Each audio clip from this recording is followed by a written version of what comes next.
Hello， 大家好，这里是趣味小生活。冰箱一年四季都在用，但是冰箱用久了，里面满是异味，很难闻。怎样才能轻松的去除冰箱异味呢？小编今天就有教大家几个去除冰箱异味的妙招，大家快一起来看看吧。妙招一：香烟。放一根香烟在冰箱里，香烟里的烟草有很好的吸附异味的效果。冰箱比较大的可以多放上几根。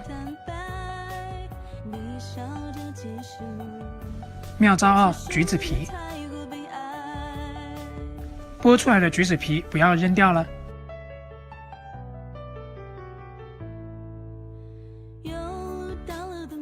把橘子皮放进冰箱里。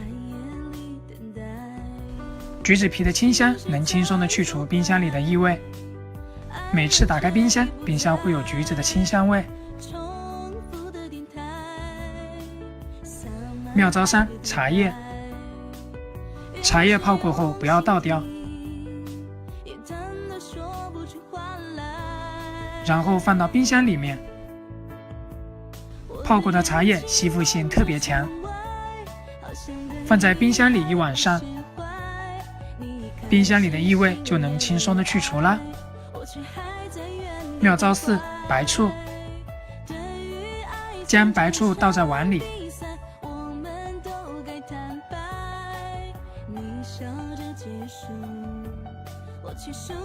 然后用保鲜膜包好，再用牙签戳一些小洞，最后放进冰箱里。白醋除了能吃，还能去污去异味。冰箱里放上这样一碗醋，冰箱里再也不会有异味了。好了，这几种去除冰箱异味的妙招就分享到这里了。冰箱有异味的都可以试试，大家也可以分享给家人和朋友们的。我们下期再见，拜拜。